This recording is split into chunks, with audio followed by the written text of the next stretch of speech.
Bonsoir à tous. À la une de ce journal, après les adieux du comité de normalisation, qui sera le prochain président de la Fédération camerounaise de football? À la veille de cette élection décisive, le collectif d'anciens lions indomptables se déchire autour des soutiens apportés à certains candidats. Vous les écouterez dans ce journal. À 2 semaines de la fête de Noël, les Camerounais n'ont pas vraiment le cœur aux réjouissances. Les préparatifs sont loin d'être leur priorité. Au regard de la crise économique, mais aussi des difficultés financières rencontrées au quotidien, ils s'expriment au cœur de ce journal.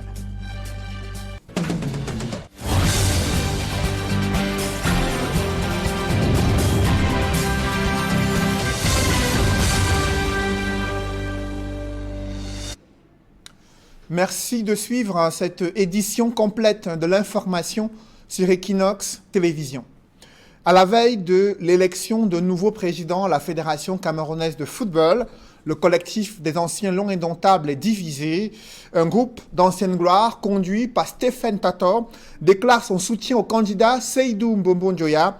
Ils prennent le contre-pied de Roger Mila qui avait conduit quelques heures plus tôt un autre groupe pour afficher leur soutien à Joseph Antoine Bell. Des précisions dans ce reportage que signent Emmanuel Diop et Ike Cyril. Dans une récente sortie, quelques anciens lions indomptables déclaraient leur soutien à Joseph-Antoine Bell, candidat à la présidence de la FECAFOOT. Après avoir entendu tous les candidats, il est ressorti de ces discussions privées que le poids des tendances serait Joseph-Antoine Bell. 24 heures après cette sortie, d'autres anciennes gloires montent également au créneau. Ils disent ne pas se reconnaître derrière le soutien apporté à Joseph-Antoine Bell.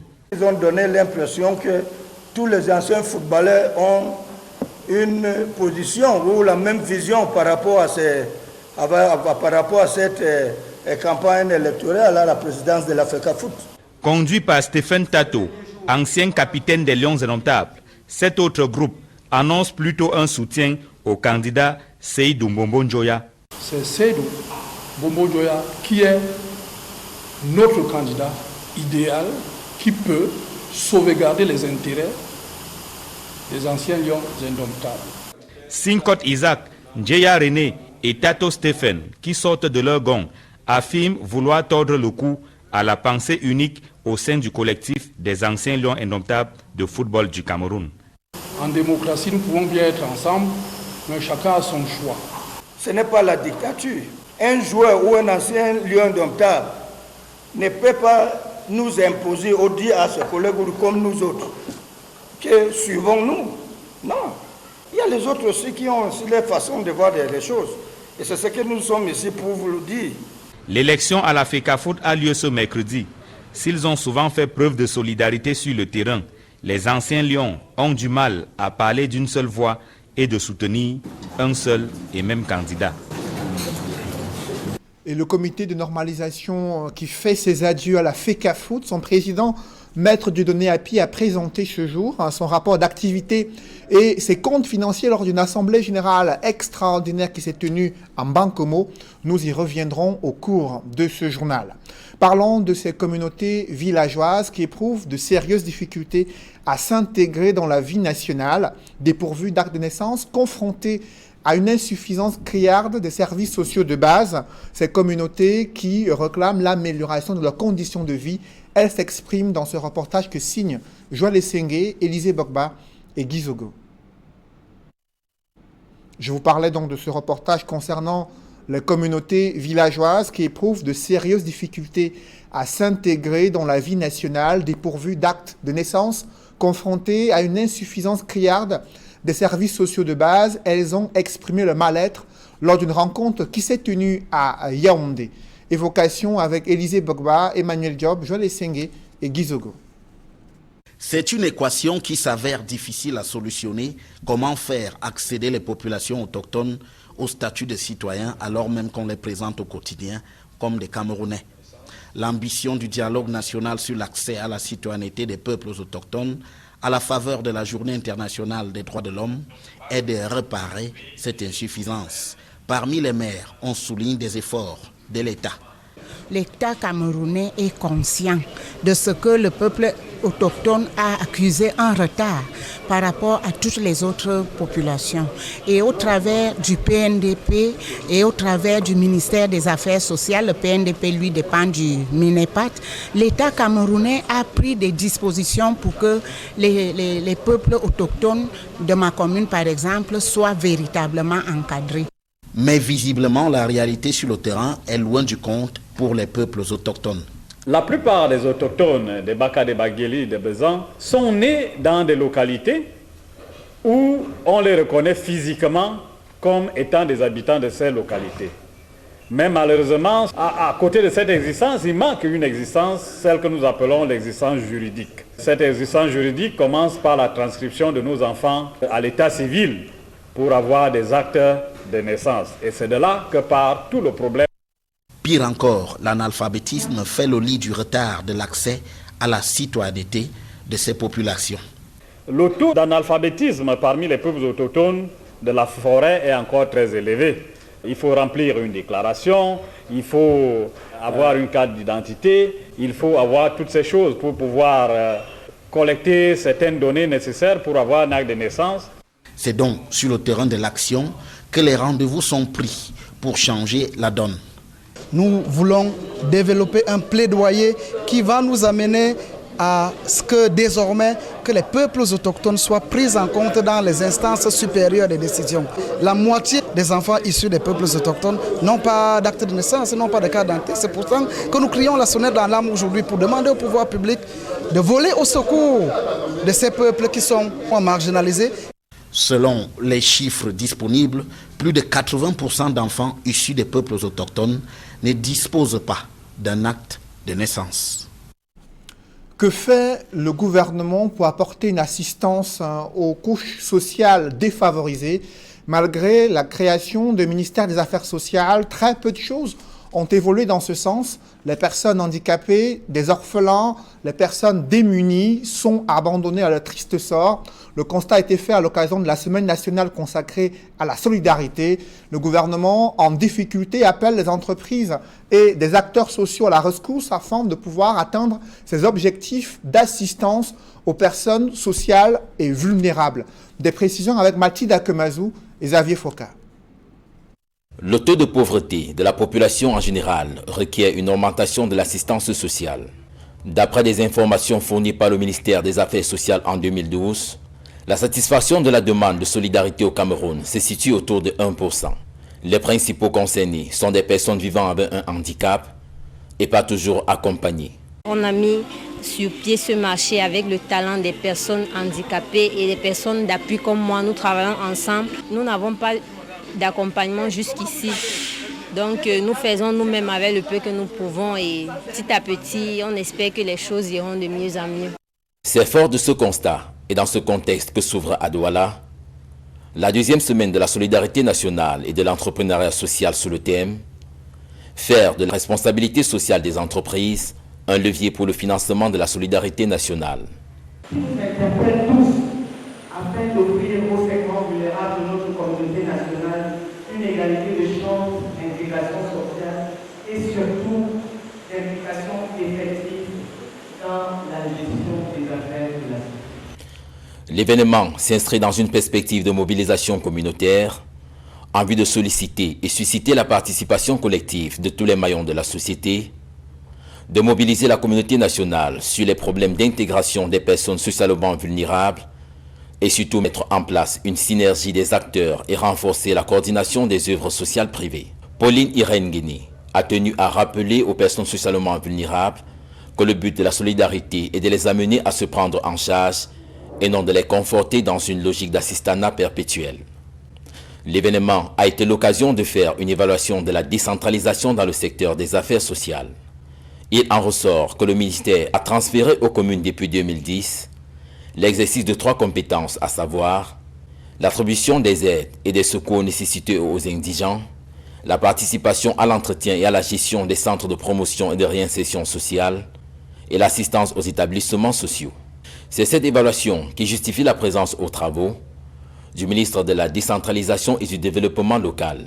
Je suis venu assister Madame le ministre aujourd'hui pour m'assurer que les maires qui sont conviés ici et qui sont un échantillon de ce que sont les collectivités territoriales décentralisées, ont bien compris quelle est la nature des pouvoirs qui leur sont transférés, quelle est la manière dont le ministre des Affaires sociales souhaite qu'il travaille et comment est-ce qu'elle entend que l'on fasse usage des moyens qu'elle met à disposition. L'événement se déroule au centre multifonctionnel de Bépanda, dans le 5e arrondissement de Douala.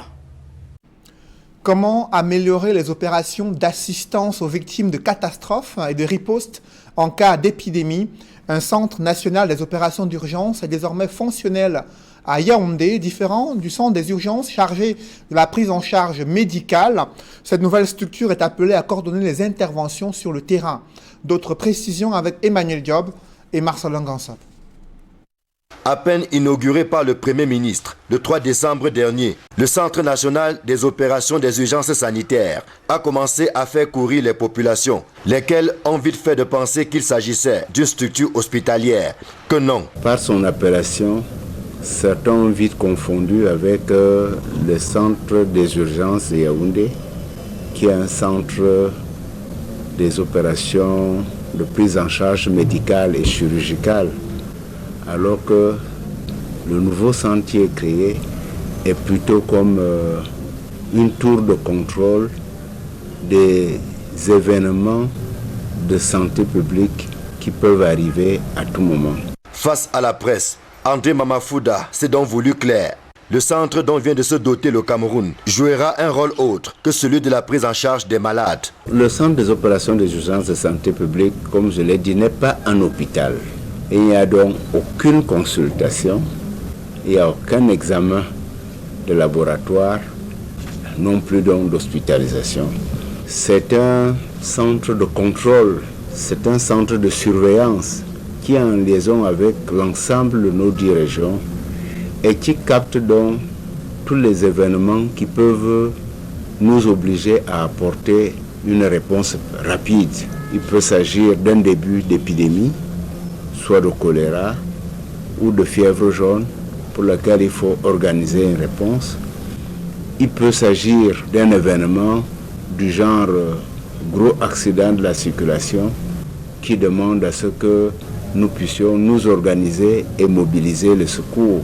Au regard des situations d'urgence qui se sont souvent produites, il était temps pour le Cameroun de se doter d'un tel centre de coordination des activités de riposte. Parce que dans le passé, on a eu un retard de réponse et ce retard de réponse peut des fois augmenter la gravité de l'incident. Cette approche de surveillance aujourd'hui était encore installée dans les locaux de la direction de la lutte contre la maladie. Donc nous avons déployé progressivement cette surveillance au niveau des nouvelles structures. Mais il faut encore patienter pour le voir opérationnel. Bien que le Centre national des opérations des urgences sanitaires soit déjà doté des équipements et mobiliers nécessaires à son fonctionnement. Le texte qui officialise la création du centre est maintenant dans sa finalisation.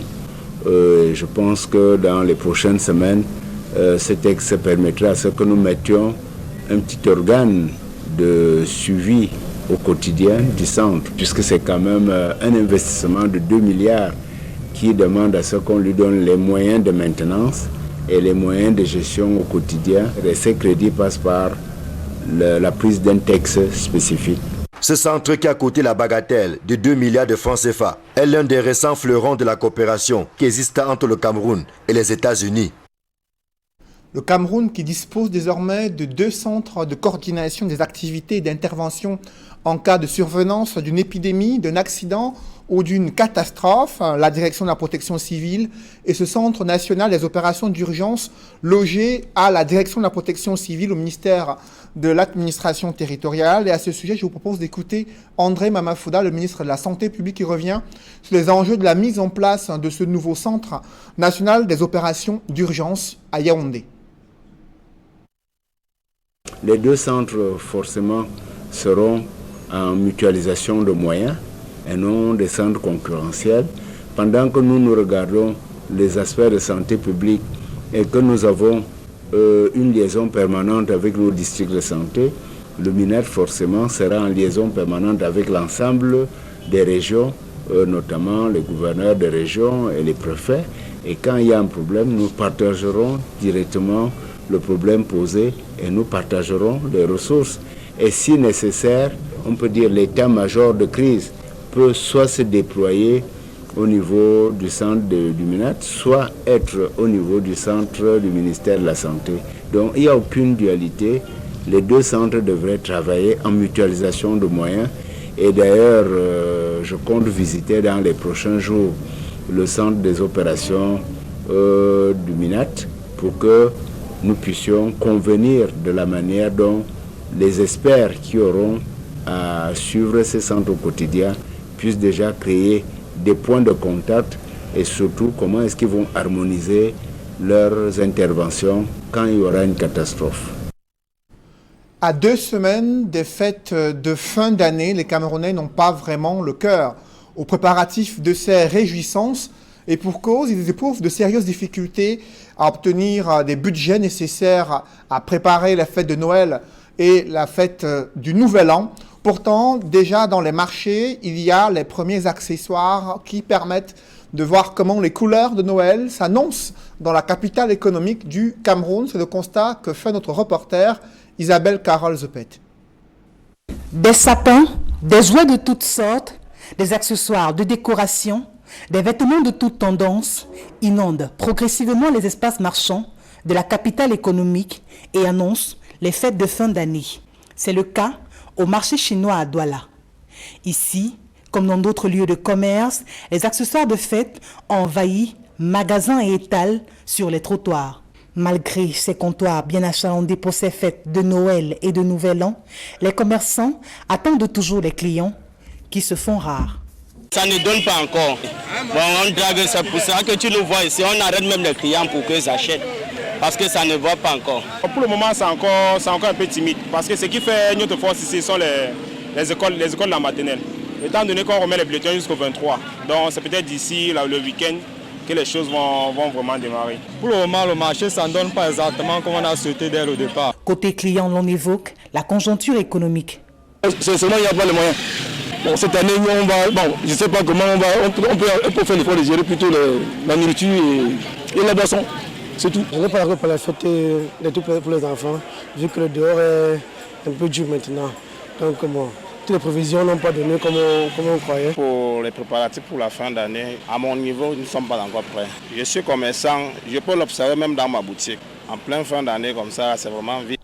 Les commerçants qui ont fait de gros investissements pour ces fêtes de fin d'année espèrent avoir de meilleurs rendements dans les tout prochains jours.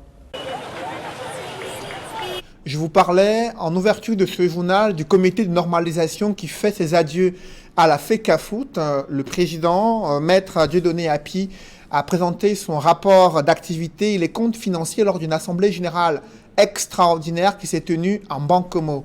Rodrigue Ngassi et Ike Cyril. Les tractations vont bon train avant les adieux du comité de normalisation de la FECAFOOT. Par petits groupes, les membres de l'Assemblée générale et certains candidats discutent sans qu'on puisse savoir ce qui se mijote à quelques heures des joutes électorales. Accusé quelquefois de jouer le jeu de certains candidats, le comité de normalisation clame sa neutralité.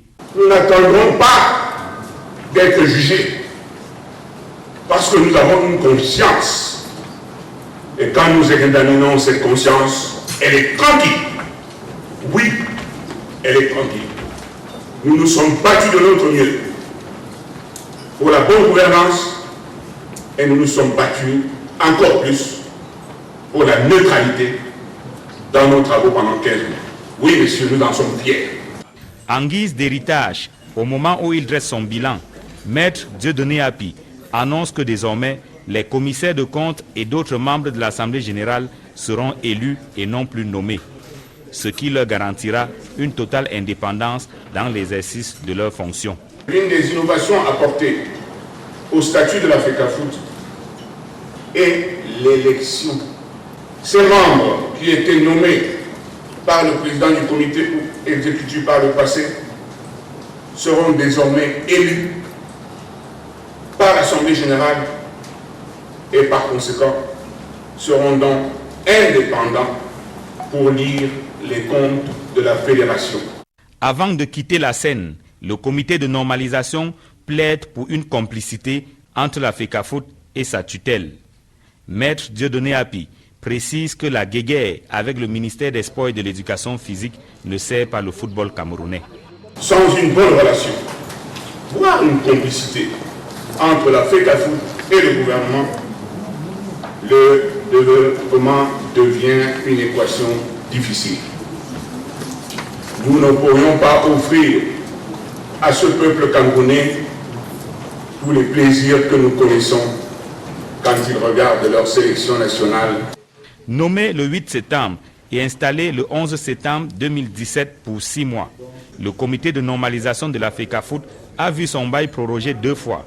D'abord le 8 février 2018, ensuite le 31 août 2018. Il avait 3 missions principales: gérer les affaires courantes, réécrire les textes de la FECAFOOT et organiser de nouvelles élections. Et l'élection du président de la FECAFOOT est prévue demain à Bankomo.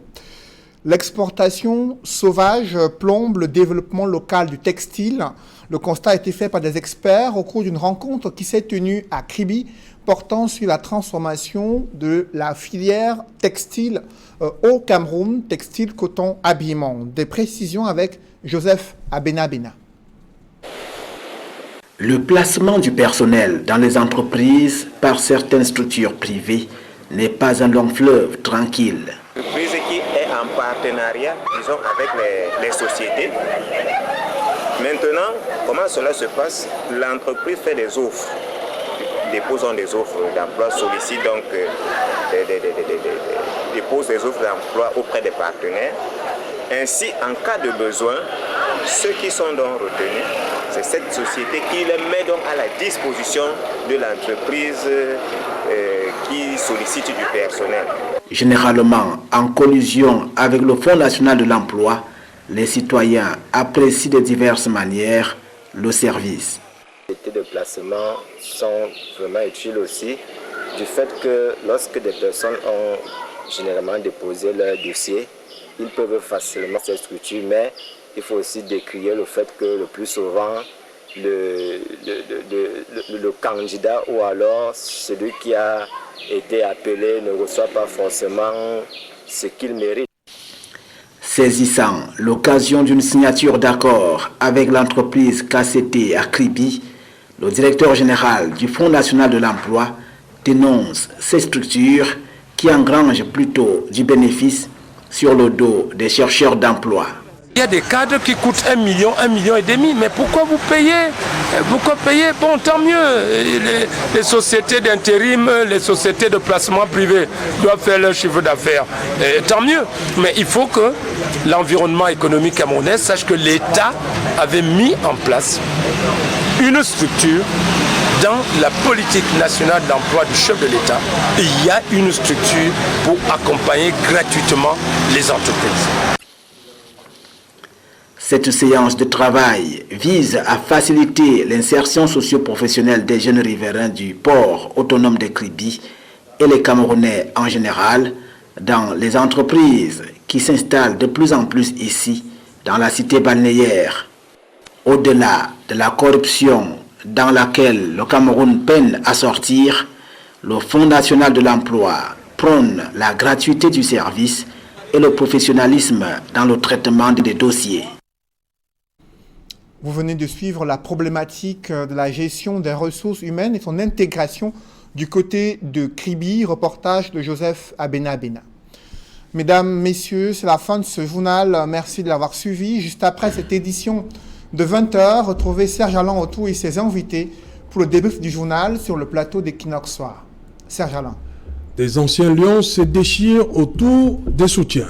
Vous avez suivi aujourd'hui Stéphane Tator et un groupe d'anciennes gloires du football qui soutiennent le candidat Seydou Mbonjoya. Et à la veille de leur sortie, c'était Roger Mila et d'autres anciens lions indomptables qui ont affiché leur soutien pour Joseph Antoine Bell. Le collectif des anciennes gloires du football camerounais peine à s'entendre sur les consignes et les soutiens apportés durant cette assemblée générale élective à la Fédération camerounaise de football.